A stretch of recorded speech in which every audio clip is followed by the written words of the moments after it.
Welcome, welcome.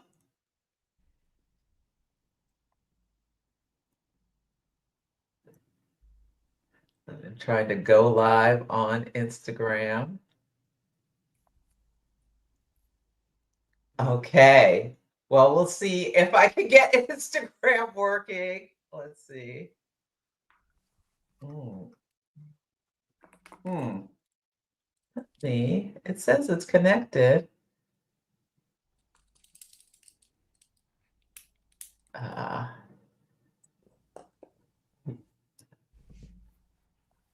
okay. It says we're live on Instagram, but I can't see it here.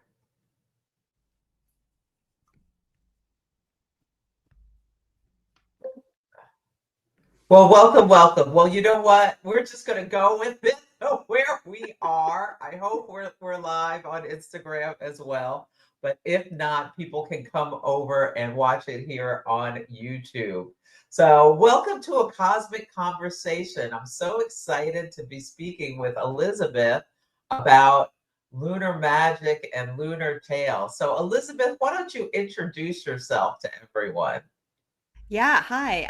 So I'm Elizabeth Russell. I'm the creator of the world of Dreamfruit, which is a weird and wonderful world that I'm sure we'll be talking about. And I'm a second gen witch and astrologer, and I live in the beautiful Pacific Northwest. And I'm just really happy to be here with you. So, Yeah, I'm so happy to have you here. Well, I think we're having some technical problems on Instagram, but that's okay. oh. Sorry about that. Learn something new every day. And so, Elizabeth, tell me, what drew you to loving the moon? The moon is my jam as well. I know, and I love that.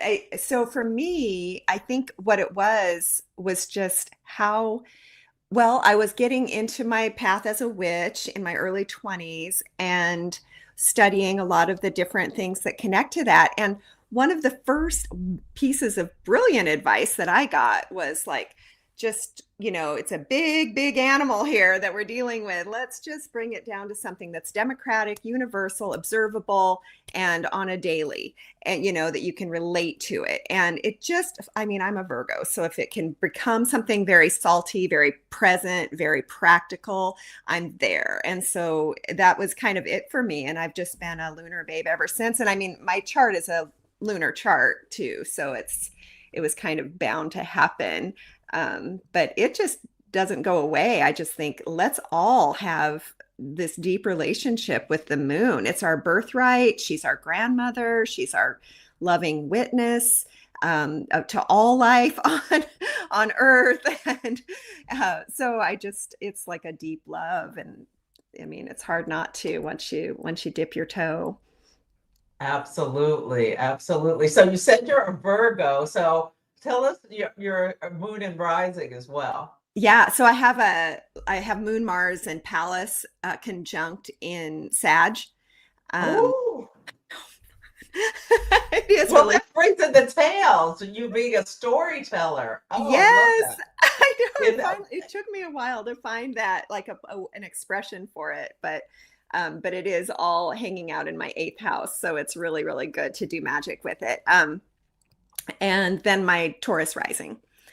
So oh, yeah. oh, okay. So you're a Virgo sun, Sagittarius moon, and a Taurus rising. So did you surprise? Because I feel like we have a little kismet because I'm a Taurus sun, Cancer rising, but I've got that fiery Aries moon. So, did your moon surprise you throughout your life, at least your younger years, where it like pops up out of nowhere? And you're like, why did I do that? Maybe you climbed out the window and went out with your friends. That's what I get an I mean, image of a you're Sagittarius moon doing. it's so true. I love that. And of course, with your Aries, I can only imagine how that must have been with Aries moon growing up. I always wanted to be first in line to go to the cafeteria or whatever. And I had like this third grade teacher. She was this prim Southern lady who kept complaining to my mother about how I wanted to be first in line. And my mother was a school teacher as well, very beloved, and finally had to tell her, if she wants to be first in line, that's okay. I don't want to hear about that Great package deal. anymore. And liking games and competition of like board games and stuff. So Oh, things that I'm Venus and Mars and Gemini. So things that are mentally stimulating oh, rather see, than athletically stimulating. right. And mine was anytime I get inspired, I'm sure I would just as a kid would just be like off the map. But like for me, it's that Sag energy is like if it's inspiring, then I'm just like fireworks and unstoppable. And then with that Mars conjunct, it's just you can't. And finally, I was like, look, I've been dragged around by this Sag energy my whole life. Like it sets the tone for everything, it sets the agenda for everything. I'm like, we need a time. Put my pony on timeout for a minute. I can't just be dragged around by this mighty. I know, and your Virgo sun is like, oh wait, hold on, what are we doing? Let's make a plan. Let's write it down. And your Sag moon is like, forget that plan, throw it out. Let's go. Let's go. We got to do it. Now's the moment. There's no time to lose. Ooh, Rosie's daughter is a Cancer sun, Gemini rising, and Sag moon. Oh, so Ooh, that's she's like a fusion. She's like a mm, mix of you and me. That's great. absolutely. So if anyone is watching this later and you have a fire moon, please feel free to share your experiences of that. So it would be Aries, Leo, or Sagittarius moon and how it shows up in your own life. Absolutely. I love it. Great. And so, okay, so wait. So is your moon above or below the horizon? It would be below the I horizon, think right? it's no, it's above, and I Okay. think it might now. This is not my forte, but I think it's out of bounds. Oh, okay. I Yeah, love that. I'm pretty sure that's kind of the truth. Yeah. And how wonderful for a Virgo to put together. I mean, you have this beautiful journal magic for Earthlings. So tell us about your moon journal and what inspired you to do it and anything else you want to share about it and how people Oh my can get gosh. it. Yeah, I would love to. So yeah, the journal magic for Earthlings. The journal magic and the Lunar Tales for Earthlings both exist inside this world of Dreamfruit. And Dreamfruit is kind of like the envelope or the umbrella that holds this like, series. And the journal magic I just created this year after I'd been creating a lunar almanac every year for since 2019, and finally realized that doing all that dated material every year was just too hard. Mhm. So the journal magic is an undated guided moon book, and it really pulls all of what I feel is like most magical about working with and being in relationship with the moon into an interactive day-to-day kind of hands-on journal that's got lots of space. And that was really important to me to have. I need the form and structure like a Virgo does, but I also really need the space that all that Sag energy wants. And so it's kind of a mix of that in the book. And then the Lunar Tales that kind of goes with it is sort of yeah, oh, good. It's a series of stories that I've been telling since like this is maybe the sixth or seventh year. Well, next year will be the seventh year. And so I tell these lunar stories. And anyway, they play alone and together, these two books, and they're super fun. And it's like this little system. It's deeply satisfying to my Virgo nature to make a system. Absolutely. And I love the stickers that come with it. And it can be like, really, you can use your artistic expression along with your journaling to bring your relationship with the moon alive. So what do you do? Like how do you recommend people have an intention setting ritual at each new moon? And do you vary them for the different moons? Well, I'm all about finding things that are repeatable and, so that we can really be consistent. And so I really invite people, like in the book, in the journal magic, like there's an opening ritual. It's the same each time. Like, let's just practice this ritual flow of welcoming and greeting the moon, like, and saying, hello, you're beautiful. And can we start with that?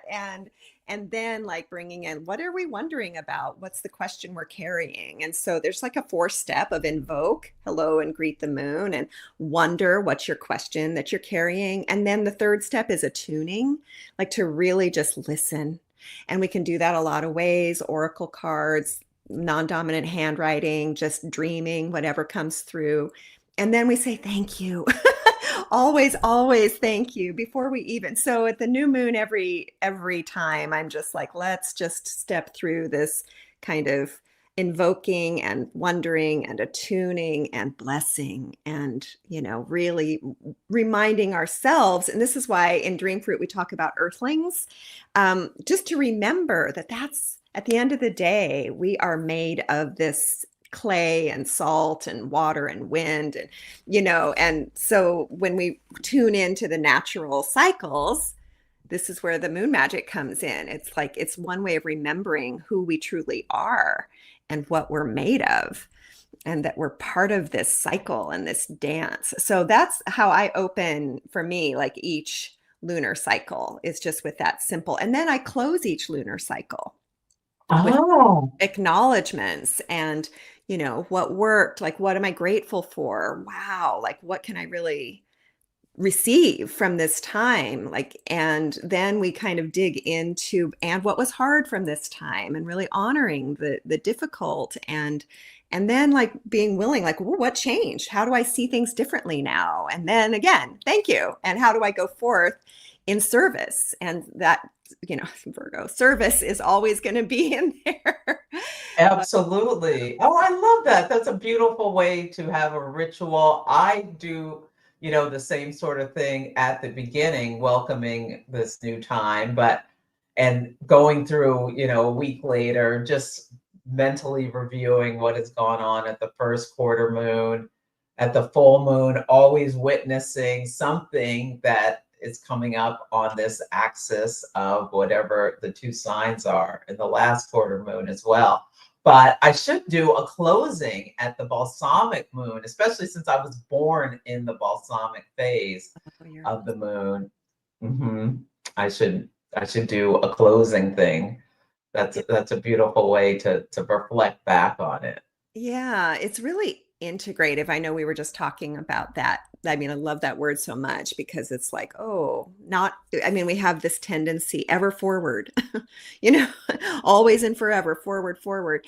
And the pause is so beautiful to just reflect and integrate. And Yeah. yeah.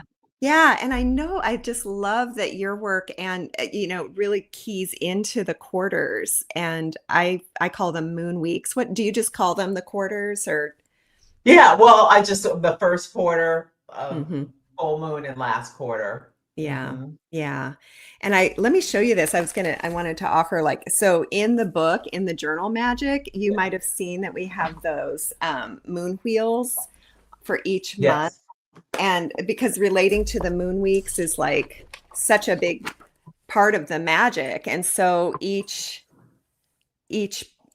lunar section of the book guides you through, just from the new moon through the first quarter. And that's here we have these numbers in the corners Yes. to tag, the quarters so that you can really zero in more.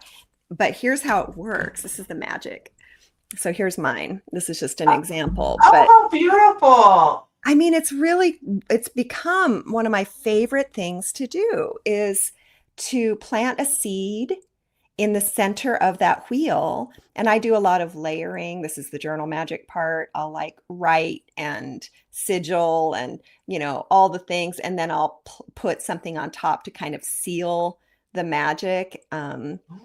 And then what I love about that is that whatever's in the center is going to kind of bloom and touch each day. These are all spokes for the days of the cycle.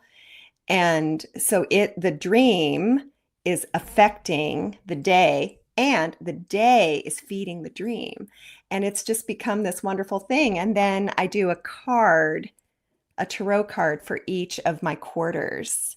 Yes, I do that too. Oh, I Yeah, love that. You know what yeah. would be, I maybe for next month I will do that with my words of the day for, so I have a podcast where I talk about the word of the day every day. And yeah, they often show up. Mhm. You know what? I want to map your words of the day onto my moon wheel because I love your words of the day. I'm totally going to do that. Absolutely. See, this is the co-creation. Oh, Elmo G thought we were all made of stardust. I love Couldn't that. agree more. Yeah. And that's actually what is the word for planet is wandering star, or the meaning of the word? Is it Wandering wandering star. star? So Yeah, here we that's are, just wandering around in our beautiful Gaia, planet Earth. uh-huh. Yeah, and I bet, yeah, have you found your rituals to become even more necessary this year with we're feeling so much change and in the collective? I have, what has the word that I have been working with all year long is exhilarate. I mean, I just feel like every day is a cold shower and it is very brisk. And I feel laser focused with my magic and with my, not every day. It's not like, Uh-huh. I'm like this kind of, fighting for air a lot too. But it has been, I mean, I love what you're saying about like focus in the ritual. And the way it's showing up for me is just like, okay, gloves are off. I am very serious. I feel very, very serious about my work, about my magic. Y- Mhm. Yeah. Yeah. And I mean, it's like there's something about having the veils pulled away that even though it's not a surprise per se, and, for decades and most of my life, there's just been always an awareness of a lot of the pieces that are actively in play in full sight now. Um, maybe it's been the Cassandra complex. Like you can point at it and point at it and point at it and point at it for 20 years, and everybody's like, "You are just an overreactive, whatever." And now it's suddenly like I don't even have to point. It's just like the weather, and so it frees up the actual response to it. Would that be how Oh, you? that makes a lot of sense. So you felt like you were pointing things out and nobody was believing you, like Cassandra. And now everybody can see it with their own eyes. I mean, this week the White House being torn down is like it's such a physical manifestation about the coming down of traditions, structures, all of this. That's in the astrology. We have the. Do you study astrology at all, or mostly? Yeah, with the Yeah. Saturn Neptune conjunction coming in February, we're really seeing things just coming down. And the beautiful thing rising up, and you've called it I can't remember that, something about the mythic hero, and Oh yeah. yeah, and I love that because, and that, I've been feeling like, oh, is that what our frogs are? Like all of That's these frogs are just our thinking mythic about the heroes. frogs. I was like, I didn't have frogs, a plague of frogs, but I didn't have myself root for the frogs. But how appropriate that it would be so like wet, and like that they just love that Neptunian weather, that we would get, like the Aries would express as like an amphibian.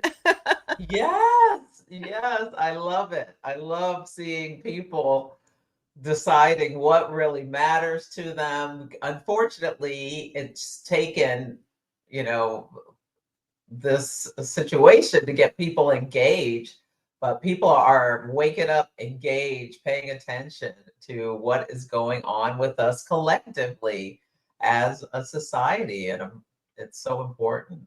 Mhm. It's so important, and it's an interesting thing to watch, like how we fuse or kind of on ramp this clarity about our collective with the deeper, more personal magic that's actually it's been interesting. I mean, in astrology and in just like the world of witches, like for the last, 20 years, there's just been this massive renaissance of interest. And I'm so glad because now there's like this bedrock of practice, magical reference points, deep remembering of what and who we are so that we can stand at a time that we Mhm. need to stand.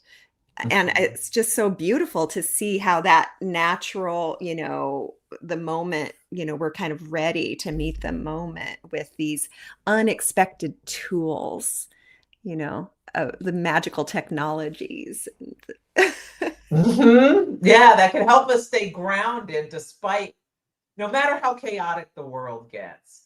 The moon is going to move and change signs every 2.5 days, bringing in a new energy. Every month we have a new moon where something is seeded.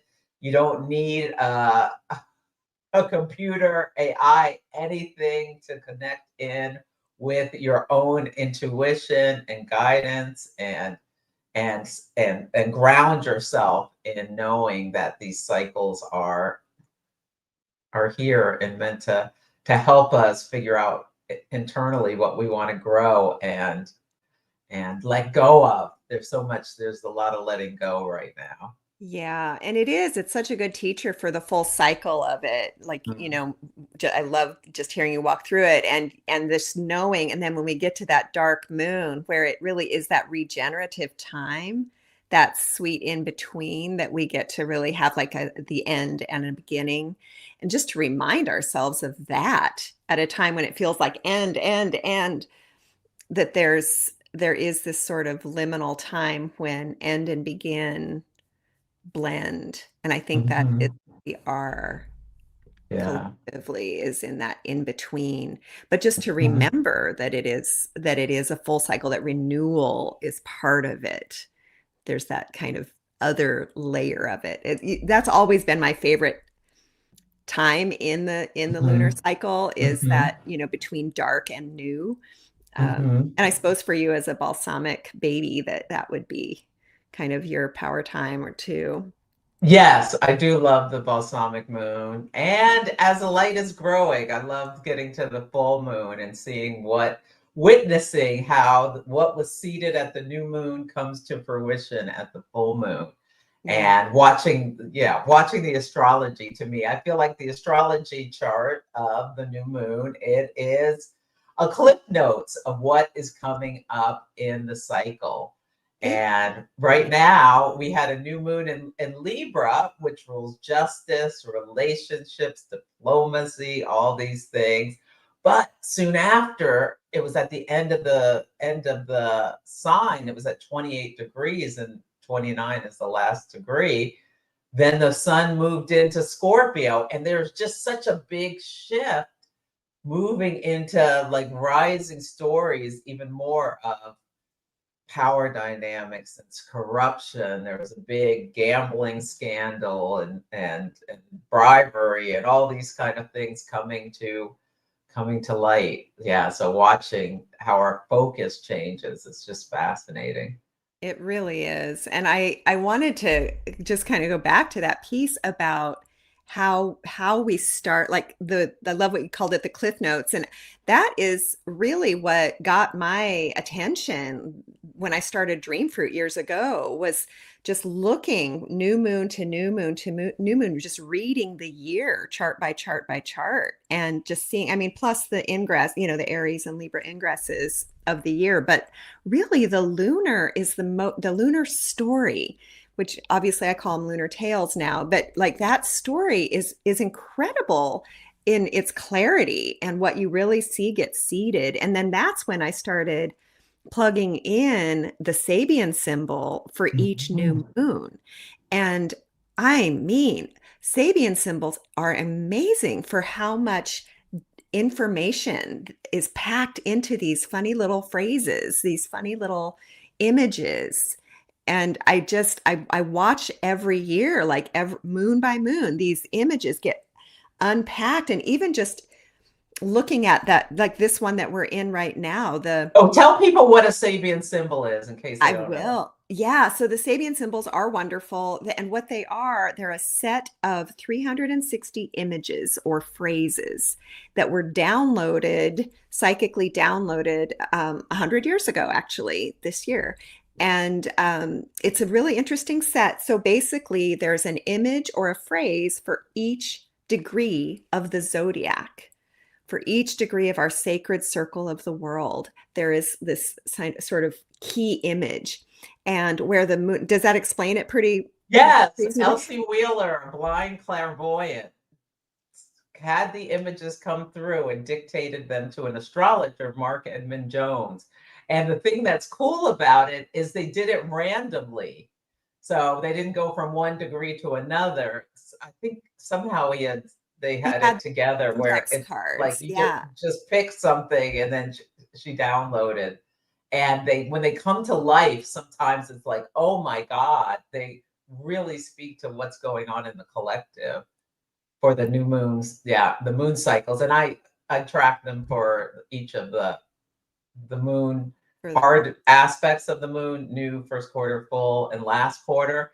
And it's really a great idea to look at your birth chart. What is the Sabian symbol for your sun, moon, and rising sign? Can really give you a lot of information and key in about yourself. And you always, so you take the degree and you look at the one up to get the Sabian symbol. So if I have a 12-degree Taurus sun, so 13 Taurus is my Sabian symbol because they run from 1 to 30, and the zodiac runs from 0 to 29. Yeah. I have to look you up. What's your Linda Hill's book too. That's my Oh, I favorite. know. We have the same. And what's the This has other one you actually have? become my favorite one, which is not as typical. Diana Roche did this book with the original scans of the original index cards from their downloading session in 1925. Ah, It's a really great book, and it's so because a lot of the language of the Sabian symbols has changed over the years. Um, like what is in Dane Rudhyar's book or Linda Hill's book is uh-huh. modified from the original downloads. Not that that's, it's not a Yeah. judgment thing to know, Yeah, but people just added a little flavor to it. Yeah, what yeah, does she say for 13 Taurus? there we go. I was just looking for you. Well, you just had, oh, I your said it full says moon is going to of be somebody almost carrying baggage, a which man is handling so baggage. yeah, which is so in line with my life. I'm always taking on too much. I have Saturn on my sun, putting too much pressure on myself. Oh my gosh, It's a yes. never-ending story. Oh, hi, Ellen. So nice to see you. Yeah, and Yeah. then that's perfect. And mine is my son is at it's so funny. I've done so many degrees, I lose all my numbers. But yeah, it's in the 26th, it's in the 27th degree of Virgo. But the image is of ladies at tea. Mhm. And this is it's so perfect because I literally am obsessed with teacups and tea parties, and that's kind of a little problem of mine. So it feels, Ah, yeah, and I think anybody just know, yeah, I agree with you. Knowing your Sabian symbol for, yeah, your sun, your moon, and your rising, it really can open up a whole different thing because it's so great. Like, yeah, you can know that your sun's in Virgo, and that will tell you a lot. But when you get even more precise, like we do with the new moons, like, yeah, the new moon is in Libra, but oh, it's in the 29th degree. We round up to 29, like you said. And so then we know even more about that, about the lunation that we're in right now. And the symbol for it is humanity attempting to span the bridge of knowledge. And so we really have this bridge imagery, which is a perfect Libran thing. And we have this notion of connecting with knowledge that's passed down through generations. And that is a wonderful, I mean, I always see these as antidote. uh, to the times. Like it's like a serving suggestion for this lunar cycle is to, kind of build that bridge and look for intergenerational wisdom. And this is a time to do that, to remember. I mean, the Scorpio season really, is Mhm. definitely a time to be reaching in and connecting with our ancestors. And if we're not inspired by anything at this moment, if we're not thinking about our future ones, then that's that the other side of that equation, on the other side of the bridge, past and future. Yes. The great wisdom. Okay, Rosie would like to know the Sabian symbol for 6 Aries. So it would be 7 Aries. Yeah, okay, well, let's just see what we know here.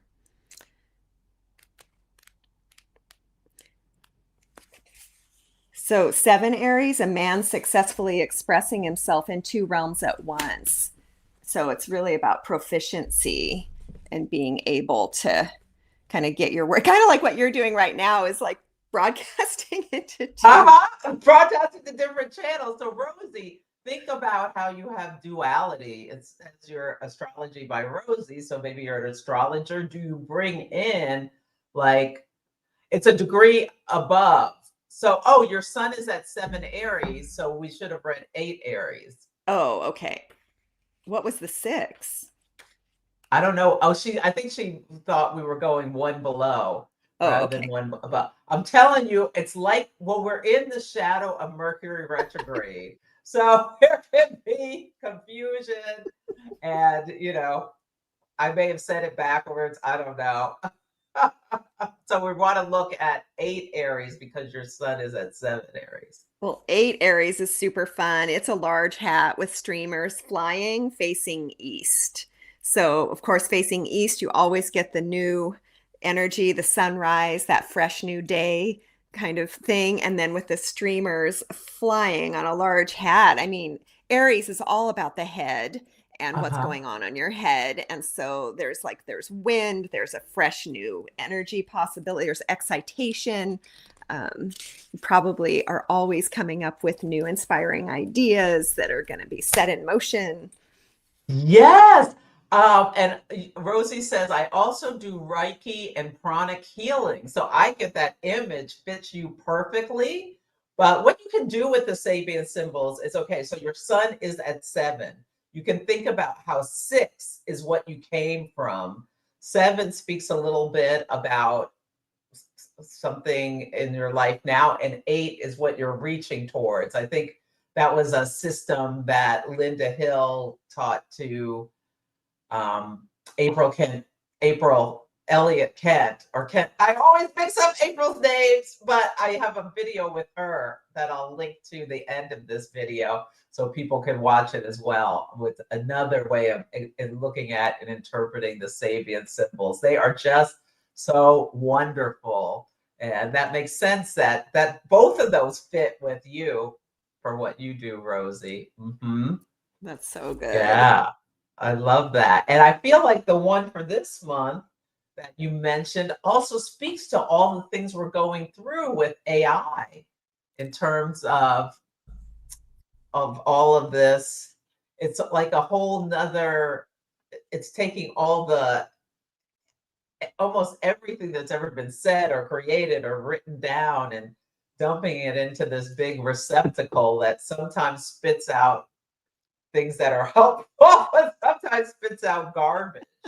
Like, I would not recommend it with astrology. I mean, yeah, because it can sometimes tell you garbage when you, like, I've tried to use it for teaching, like, who has a son in blah, blah, blah. And then they give me a bunch of names, and then I go look them up myself. And it's like, no, that's not right. No, no, I don't know. I'm so on the fence with it, but my deepest hope is that the days are truly numbered with this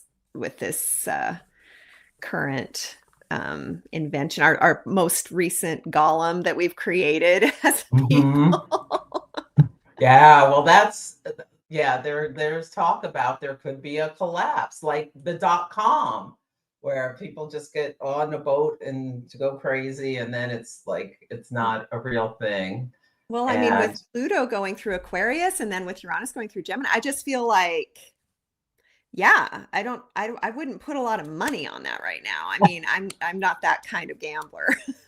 no, me either. I'm putting I've my been money kicking on myself. I was like, I should have bought more gold. Some gold years ago. People who are sitting on blocks of gold are feeling very secure. All I my mean, gold is internal. right. That's where the gold is. That's where my money is. I'm just like, I'm going to put it all on humanity. I'm putting it down on humankind, on earthlings, on like people who are like remembering that there's a cycle that's bigger than just the grid that we follow on our calendars and the tick tock of our clocks. And like, no, let's just tune into something that endures because these little things are blips. They're short. Doesn't, I mean, a lot can happen, but they Yeah. don't, they're not the truth about humans on Earth.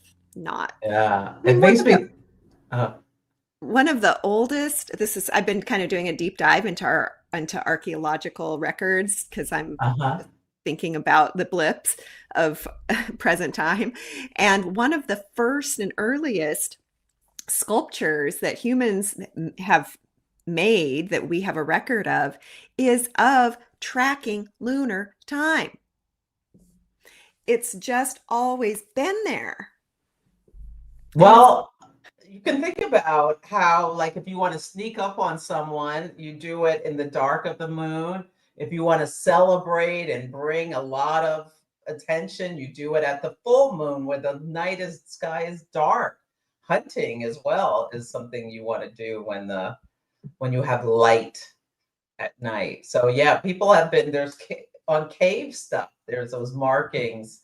People for tens of thousands of years have been watching the moon and the sun and their cycle, their dance together, using it for storytelling, for traveling, for celebrations, hunting. who needs artificial intelligence when we have the real kind? Exactly, exactly.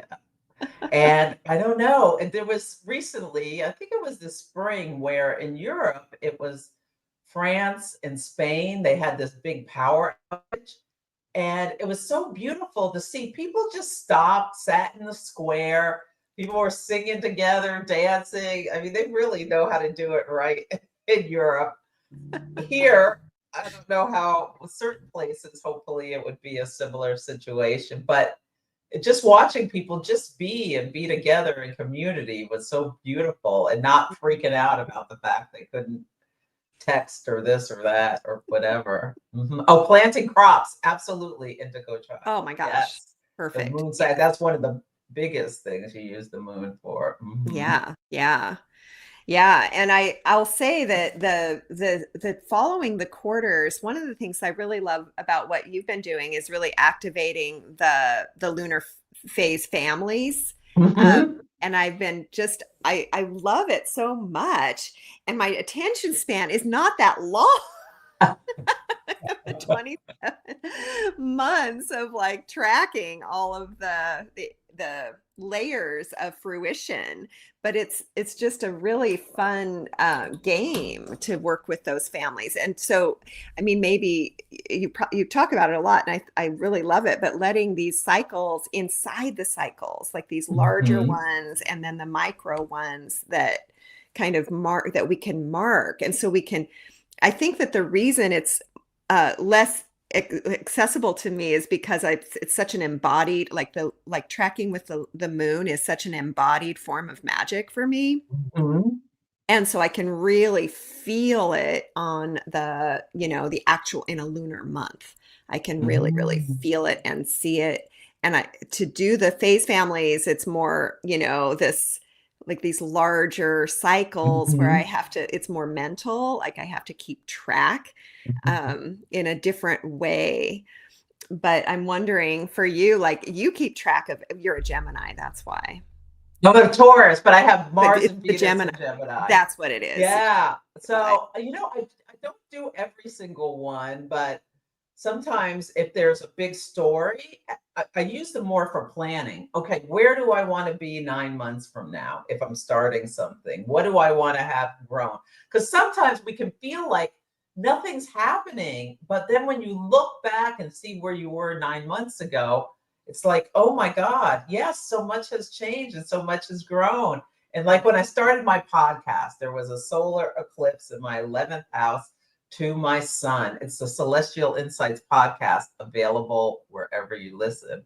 And so it was at 10 Taurus, or my sun is 12, but it doesn't matter. It was right near my sun.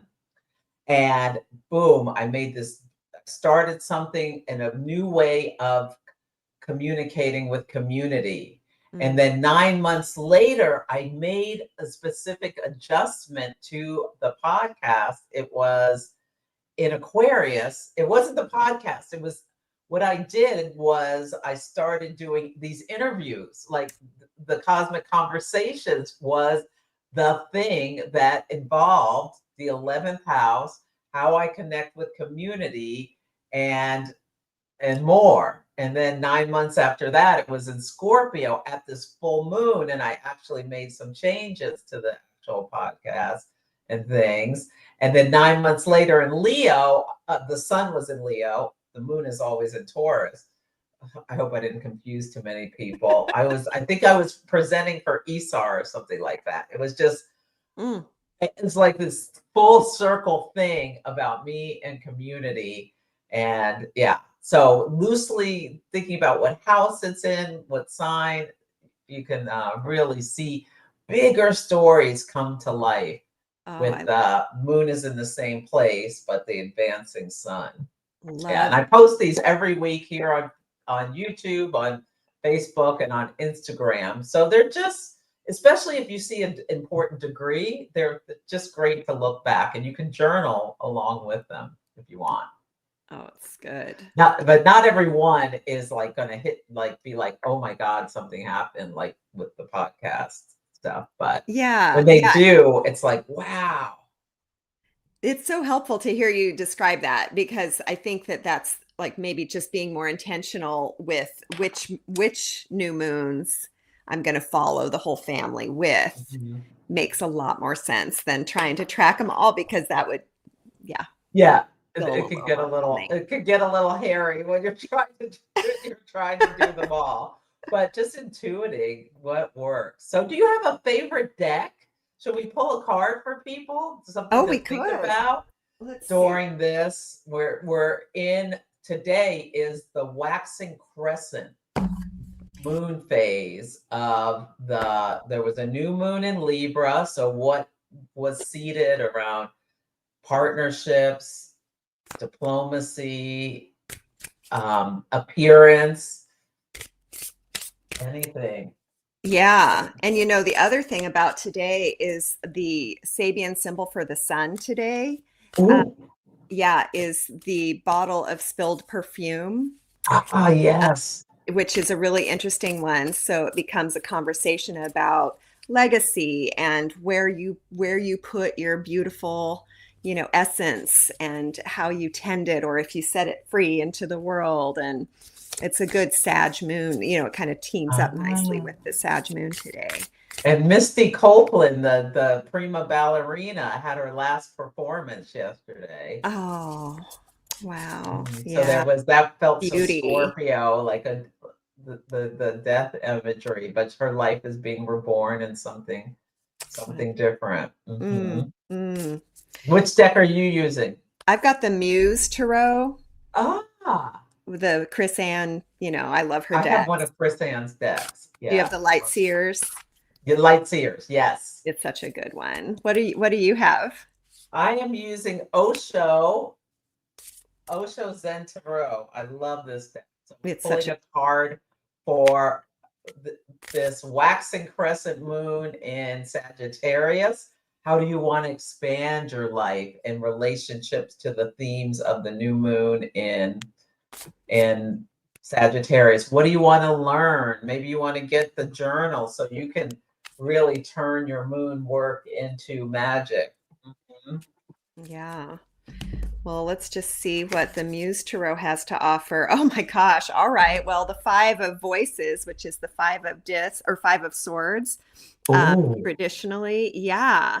And so right away, I'm just going to say if there is something that you haven't checked about how you're thinking, this is a time to change your mind. Mercury's going to be retrograde. It's just like the Five of Swords, the Five of Voices is all about, shuffling your perspective and seeing something with new eyes. that is so interesting. Like today, I started drifting off into the past and wishing I'd done something differently. And I stopped myself and I was like, no, we are thinking about where we're going from here, not what happened back then. Nice. Oh, and I pulled ripeness. The Oh, is that the nine nine? of the nine of the physical, but just like the nine of pentacles. This is the independent lady card in the traditional tarot. But in Osho, let me just see what he says about this. I love this deck. I mean, It's he's a bit controversial, but yes. this is this is serious wisdom in here. It is. It's a Yeah, good one. It's yeah. timeless. When this card appears in a reading, it indicates that you are ready to share your inner riches, your juice. All you need to do is relax right where you are and be willing for it to happen. The sharing of yourself, this expression of your creativity, can come in many ways, like a food journal. Yes. In your work, in your relationships, Libra, Yeah. your everyday life experiences. No special preparation or effort on your part is required. It is simply the right time.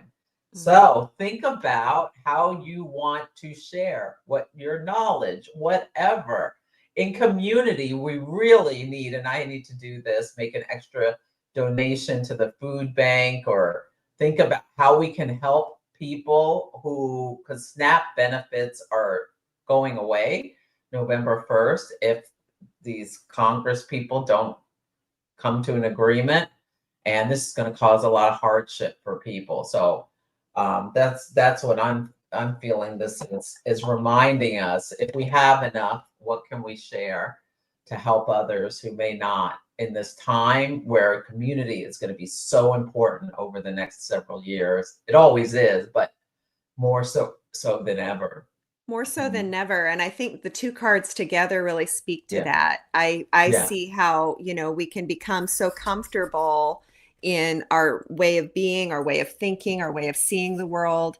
And it can become a big reminder right now. We have to change how we think about things, change how we think about our resources, change how we think about each other and our community and how we care for one another, change how we feel about our comfort, how we think about our own comfort and convenience. And that's something that connects to the tech conversation, right? Like it's Yeah. all it's all geared for comfort and convenience, but that mind change of the Five of Voices combined with the Nine of Pentacles just speaks so much about, like, yeah, comfort, but also like we need to refresh our definitions of that and of collective care. Absolutely. I love that. Oh, yeah. And Ellen said some comments about AI. Yeah, fodder for science fiction for decades. You Totally. know, I really feel like artists are often channeling the future. It's and that's what they're providing us. And we can see. Hmm. Yeah, it can be. It has good use for medical research and research to help cure diseases or what have you. But it also can be very, very harmful. Hmm. I mean, there's so Oh, many stories of where we kind of make a bargain that seems almost too good to be true. And I mean, when you dive deep into fairy tales and old stories, it's not a new theme. I mean, what we're looking at right now is like, oh, what a great bargain. Look, just for the low, low price of our personal data and our personal privacy and our personal freedoms and our humanity and our ability to think for ourselves and our ability to self-organize in our communities, we can have convenience and comfort at our fingertips and all of these other possibilities. And yet what is the price we pay? And I mean, I'm not like I'm not planting my flag in an anti, but I am thinking with the same mind that has created this, we can't actually apply it in a useful way. The mind has to change so that we can, if we're to make beneficial use of any of the things that we've got right now, the mind itself has to change. And it's no surprise to me that I would pull the Five of Swords today. I really, really feel like that reevaluation is a big part of our assignment right now. Mhm, Just to mhm. ourselves differently, to remember who we are, to remember how connected we truly are, and to remember what we're capable of. Our magic is so deep and old. You know, Yeah, and Mercury and Mars were conjunct at the new moon in Scorpio. So that really brings up Five of Swords energy. it's And how can you use your mind? And this is something I struggle with. I have a South Node in Virgo as a tool for and master the mind versus letting the mind oh master man. you. That's Celeste, I have a South Node in Virgo too. I have a Sun in Virgo and my South Node. oh, What? Yes. it's a lot. It's a lot. It's a trick. It's a little magic trick you have to play kind of every day. Like, ooh, wait. What did my mind just do? Is that helping? Exactly. And that's why I think, yes, leading into the mood and her magic could be really help you uh And I really just help you tap into that inner wisdom and get out of that and get out of the mental head. chatter. Oh my gosh, it's just so grounding. And I will add that this is like, because then you've got the Pisces North Node too, and Mhm. just how much medicine is in the imagination. And this is why the Sabian symbols matter. This is why it matters that we read the Sabian symbol of each lunar cycle, and why the lunar tales exist.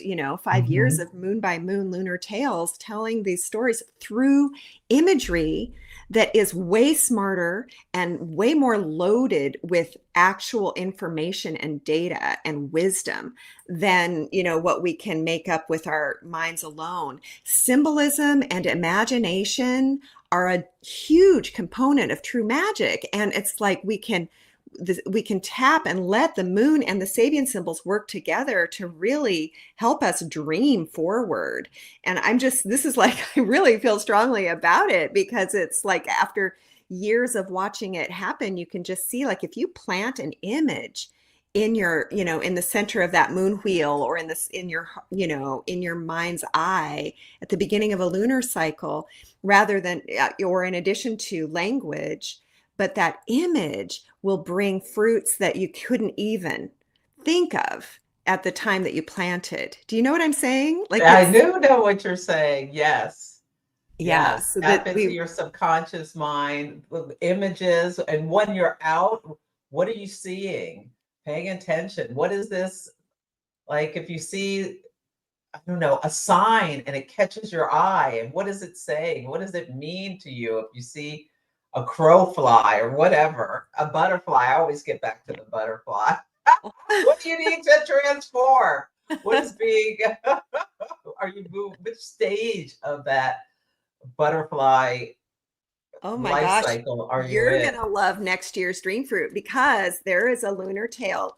Let's see, one of the new moons next year, the third lunar cycle, which is the February 17th new moon. The Okay. image is a butterfly emerging from a chrysalis. Oh, I Um, love that. yeah. That's the February 17th. That's a solar eclipse in Aquarius that really impacts the United States because it's at 28 Aquarius and the United States moon is at 27 and it's squaring Uranus.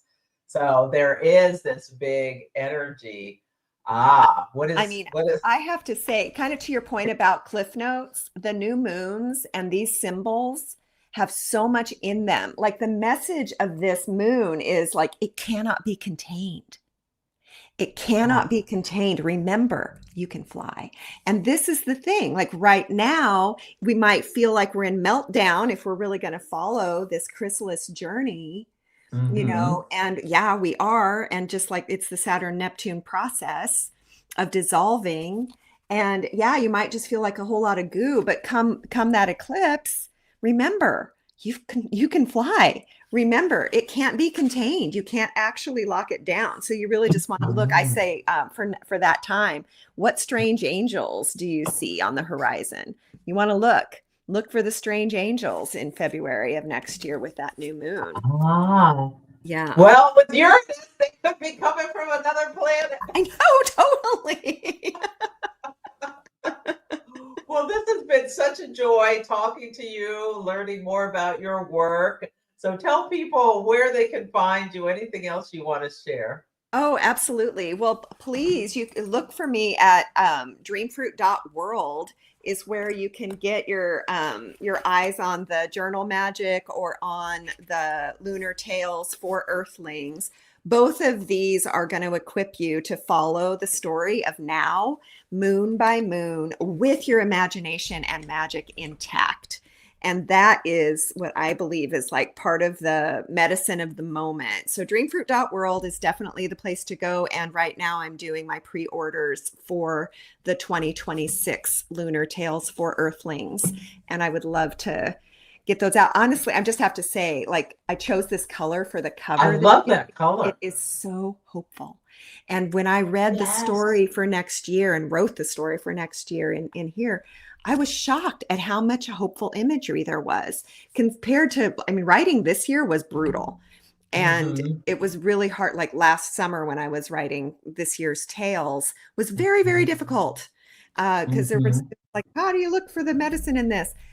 But for next year, it's really surprising, hopeful stories popping up, you know, bit until the end. And then it's just like there's actually a sunrise at the end. We end with a sunrise Easter service, like at the end of next year. Anyway, so dreamfruit.world, and you can get your copy and kind of see what's in store. Love that. Well, thank you for leaving us on that positive message of hopefulness for next year, because it's a big year of change. This year is like putting the pieces in place for what's coming. So we shall see how it unfolds. But it was such a pleasure, Elizabeth. Thank you, everyone, for commenting. Sorry, Instagram, if you're not seeing this. I screwed up. But yeah. Okay. Well, take care. I'm sure I will see you next. Are you going to be at UAC next year? Oh, I'll be at Norwalk. Yeah. Okay. But Awesome. UAC, are you going to be at UAC? Oh, as I well? am not going to make it to, oh my gosh, I want to be at UAC and I cannot be at UAC. Okay. But maybe I'll see you at Norwalk then. Hope so. Okay. Thank you, Celeste. So fun. Thank you. Happy Venus Day, Rosie, and everyone who's watching. Take good care.